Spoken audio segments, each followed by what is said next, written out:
Hello ma, happy birthday. So, birthday mo pala ngayon. Hindi ko alam. So, kung hindi mo pa sinabi na birthday mo ngayon, is hindi ko pa malalaman.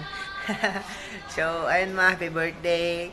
Yung wish ko lang sa'yo is magkaroon ka lang ng malusog na katawan. Huwag mo lang pabayaan laging sarili mo. Huwag mo pabayaan sarili mo kasi ikaw lang din at ikaw yung gagamot sa sarili mo dyan. Ikaw lang din yung makambi ng sarili mo dyan. Kaya, mahirap po talaga magkasakit. So, ayun, wag mo pong pabayaan sarili mo dyan. And isa po talaga ako sa mga nagpapasalamat dahil, ayun nga, binigyan mo ako ng opportunity na isa din ako sa mabago ang buhay dahil po dito sa ginagawa natin negosyo ngayon. Isa ka po sa mga nag-support po sa akin. Ikaw po yung nag-support sa akin, sa amin ni Coach Shelvin. Kaya, nandito po kami ngayon. So, huwag po kayo mag-alala dahil di po natin sasayangin yung mga ginastos mo sa amin.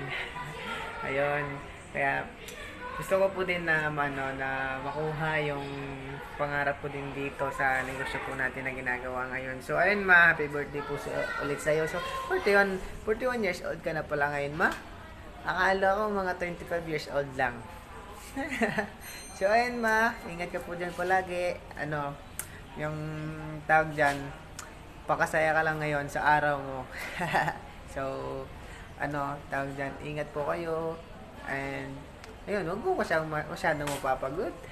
Kasi, tawag dyan, baka magkasakit po kayo dyan. So, basta lang, ingat po kayo dyan palagi. Wala naman po akong ibang nihiling, kundi mag-ingat po kayo dyan palagi. Tsaka magkaroon po kayo ng magandang katawan, pangatawan, at malusog na pangatawan. Kaya, ayun, lang, yung happy lang tayo always. Wag tayo magpaka-negative kasi naman makukuha kapag negative. Positive lang tayo always. Ayun excited na ako talaga na ma-meet ka. Excited na din talaga ako na makita ka para makapagpasalamat din po ako sa iyo na personal kung ayun, ikaw din po talaga kasi yung mga yung tumulong po dito sa akin. Sinuportahan po yung kung nandito ako ngayon. Salamat po talaga dahil ano, tot, ikaw po yung rason, ikaw po yung tulay na kung bakit aabutin ko po yung pangarap ko ngayon dito. So, ayun ma, happy birthday ulit po sa inyo. Mag-ingat po kayo palagi and God bless po.